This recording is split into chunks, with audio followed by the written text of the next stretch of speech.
The rain pounds against the windows of Murphy's Diner on East 42nd Street as a frail figure pushes through the heavy glass door.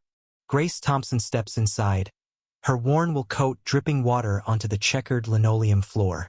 Her silver hair is pulled back in a simple bun, and her weathered hands clutch a small, tattered purse.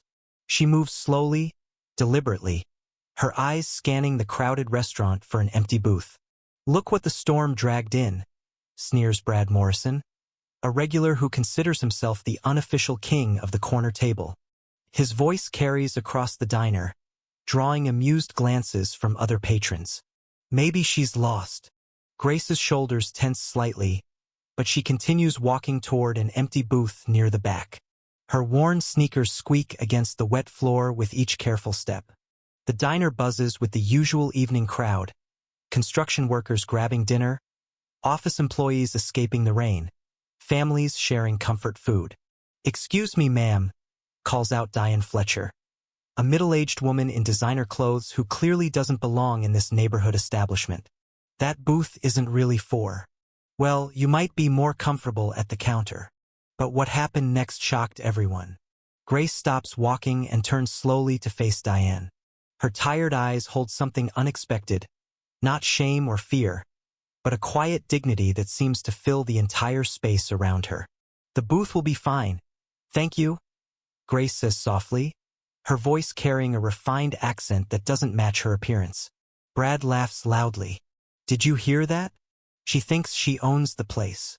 He turns to his friends at the neighboring table. "Someone should tell her this isn't a charity kitchen."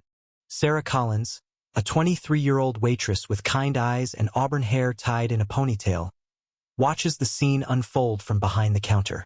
Something about the old woman's composure strikes her as unusual. Grace doesn't respond to the taunts with anger or tears.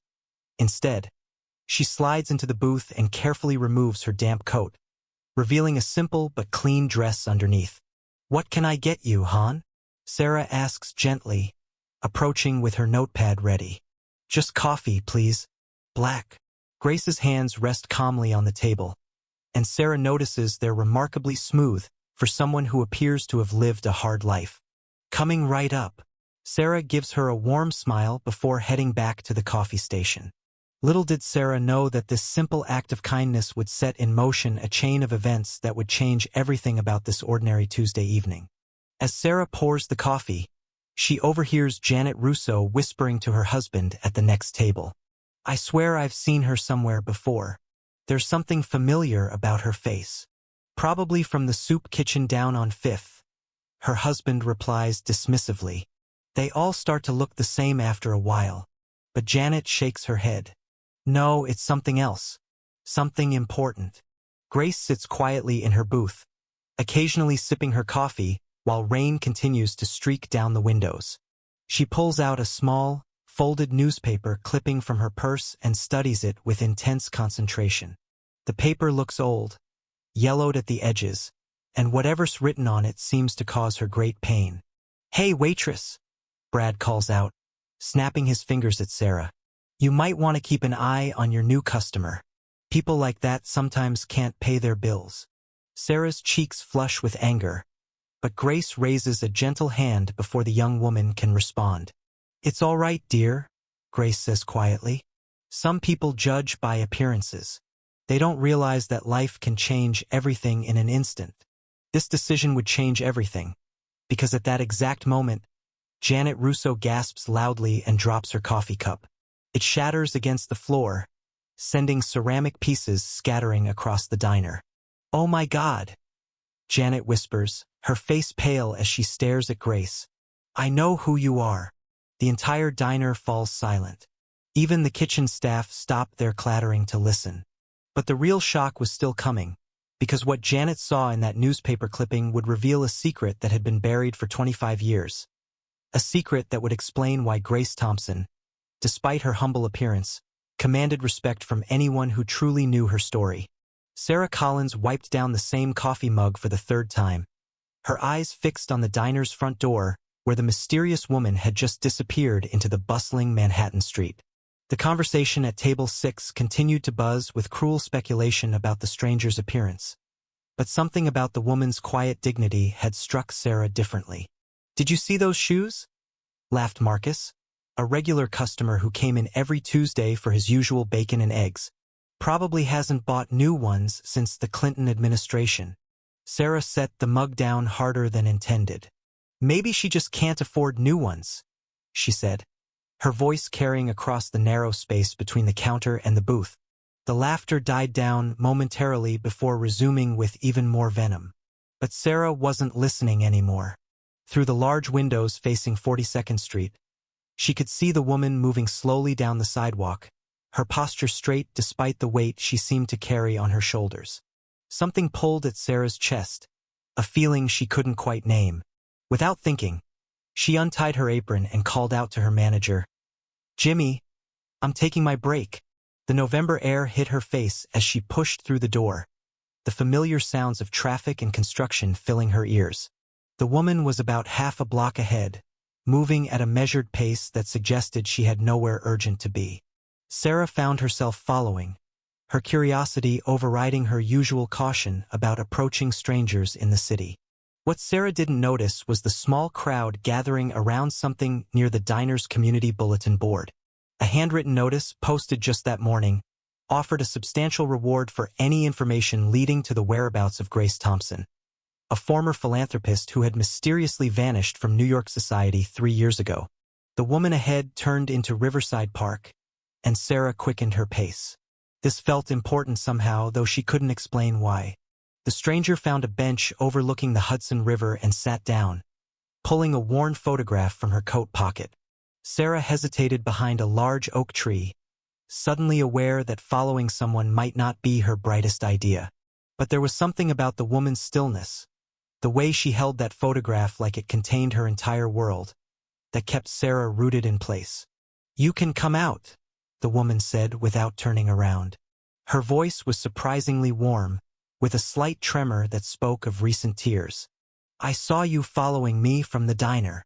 Heat rushed to Sarah's cheeks as she stepped forward awkwardly. "I'm sorry.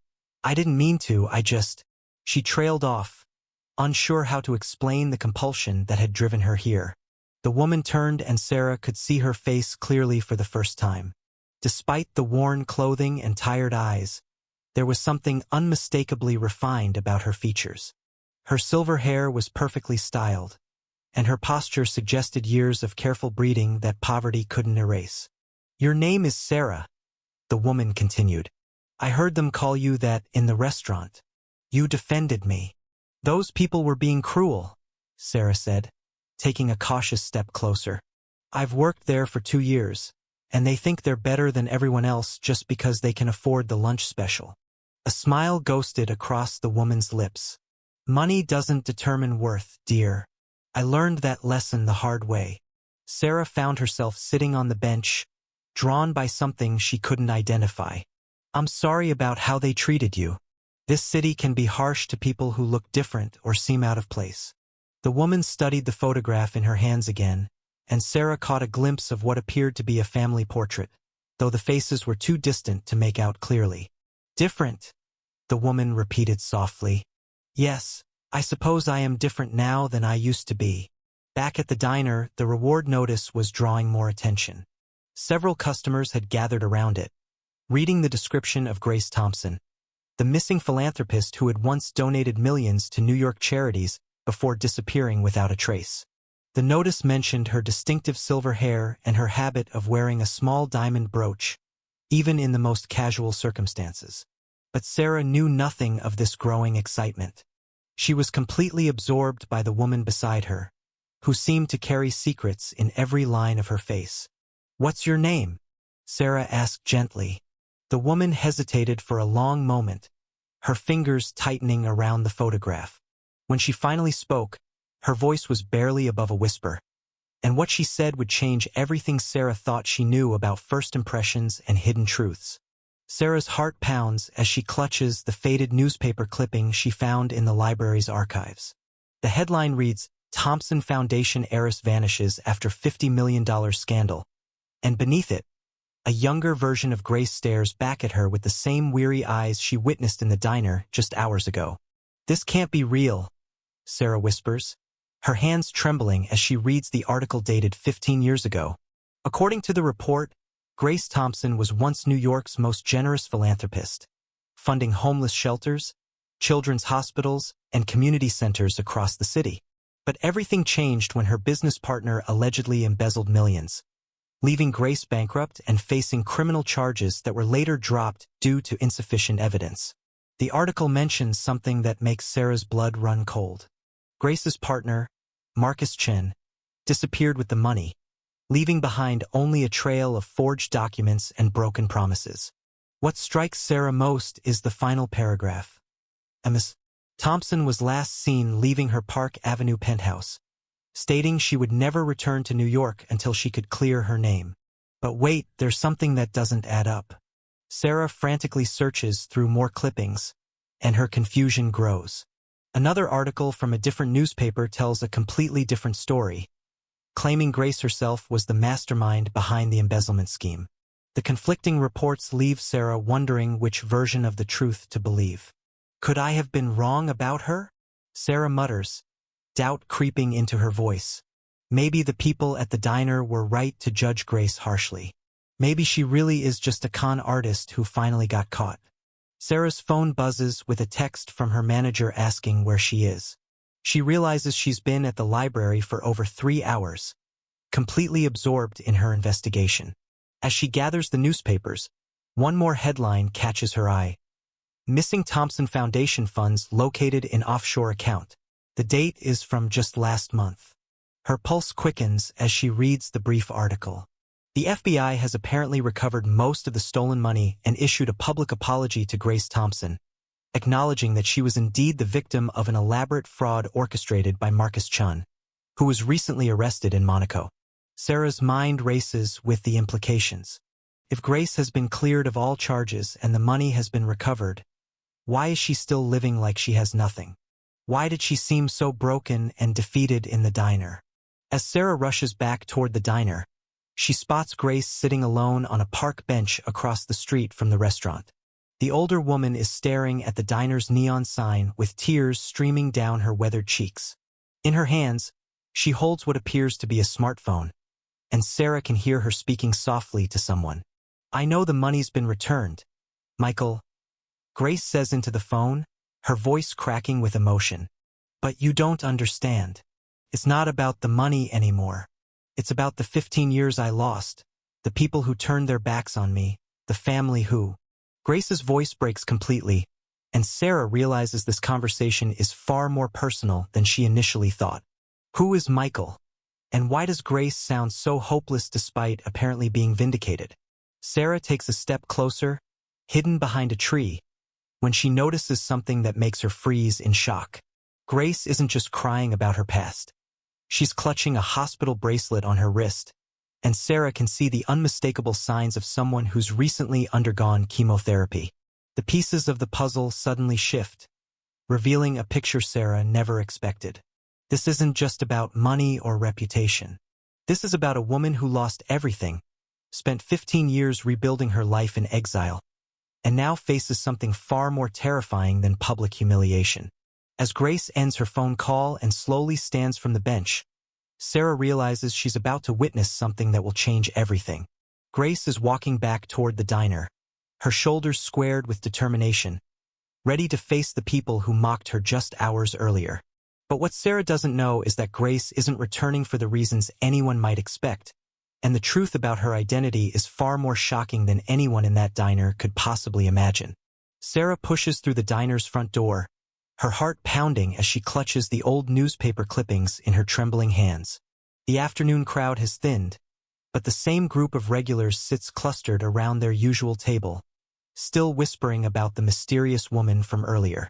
"You won't believe what I just found," Sarah announces, her voice cutting through the low murmur of conversation. The restaurant falls silent as every head turns toward her. But before Sarah can share her discovery, the bell above the door chimes again. Grace Thompson steps inside, and this time something has changed. Gone is the hunched posture and cautious demeanor. She stands tall, her weathered hands steady, her eyes clear and determined. "I believe you've been talking about me," Grace says, her voice carrying a strength that wasn't there before. The room freezes. Even Marcus, the loudest critic from earlier, seems to shrink in his seat. Sarah feels the tension crackling in the air like electricity before a storm. Mrs. Thompson, Please, Grace interrupts gently, raising her hand. Let me speak. She moves toward the center of the restaurant, and something about her presence commands respect. You see me as a burden, someone who doesn't belong in your world, and perhaps you're right. The silence stretches until it becomes unbearable. Grace continues, 20 years ago, I had everything money could buy. I owned the largest charity foundation in New York, employed hundreds of people, and thought I understood what it meant to help others. Marcus shifts uncomfortably. Lady, we don't need your life story. But you need to hear it, Grace replies firmly. Her eyes scan the room, meeting each person's gaze. Because every single person in this room has received something from me, whether you know it or not. Sarah's breath catches in her throat. The newspaper clippings in her hand suddenly feel like they're burning. She remembers the headline, Thompson Foundation closes after scandal. The community center down the street where your children play basketball. Grace continues, pointing toward the window. I built that. The scholarship program at Lincoln High School, the one that sent 3 kids from this neighborhood to college last year, that was mine too. The restaurant erupts in whispered conversations, but Grace isn't finished. Her voice grows stronger with each word. I trusted the wrong person. My business partner, someone I considered family, embezzled millions from the foundation. When the scandal broke, I lost everything overnight. But here's what nobody expected. As Grace speaks, the atmosphere in the room begins to shift. The defensive walls that the patrons had built around themselves start to crumble. Mrs. Patterson, an elderly woman who had remained silent earlier, covers her mouth with her hand, recognition dawning in her eyes.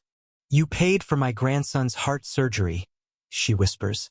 The anonymous donor who covered everything the insurance wouldn't. Grace nods slowly. I've been living on the streets for 3 years, learning what real hardship means. Not the kind you read about in board meeting reports, but the kind you feel in your bones when you haven't eaten in 2 days. The tension in the room reaches a breaking point when Sarah steps forward, the newspaper clippings rustling in her hands. I found these at the library, she says, her voice barely above a whisper. Mrs. Thompson, there's something you need to know about your partner's conviction. But before Sarah can reveal what she's discovered, the diner's door explodes open with such force that it rattles the windows. A tall man in an expensive suit strides in, his cold gray eyes scanning the room until they lock onto Grace. The color drains from her face as if she's seen a ghost. Hello, Grace, the man says, his voice smooth as silk but carrying an unmistakable threat. I see you've been telling stories again. The entire restaurant seems to hold its breath as Grace takes an involuntary step backward, 20 years of stored pain and betrayal written across her face. Sarah recognizes him immediately from the old photographs. It's Richard Caldwell, Grace's former business partner, the man who destroyed her life. And from the predatory smile spreading across his face, it's clear that Grace's nightmare is far from over. Grace stands in the center of the diner, her weathered hands clasped together as every conversation dies to silence. The mysterious figure from her past, a well-dressed man in his 60s, hovers near the entrance, his face pale with recognition. Sarah watches from behind the counter, her heart pounding as she realizes this is the moment everything changes. I know what you're all thinking, Grace begins, her voice steady despite the tremor in her hands. You see an old woman in worn clothes, someone to whisper about and judge. But 25 years ago, you would have known my name. She pauses, looking directly at the man by the door. Isn't that right, Marcus? Marcus Whitfield, Grace's former business partner, steps forward reluctantly. Grace, please. Not here. No, Marcus. It has to be here. Grace turns to face the stunned diners. My name is Grace Thompson, but it used to be Grace Thompson Whitfield.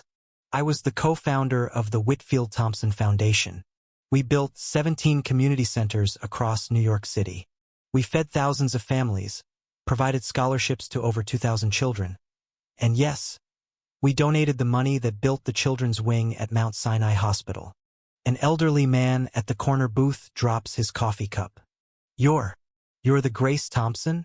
The one who disappeared after the scandal. Grace nods, tears beginning to form in her eyes. The scandal that wasn't my fault. Marcus here can tell you about that. Can't you? She faces her former partner with decades of pain in her gaze. Tell them how you embezzled $3 million and let me take the blame. Tell them how you destroyed my reputation while you kept your mansion and your country club membership. Marcus's face crumbles.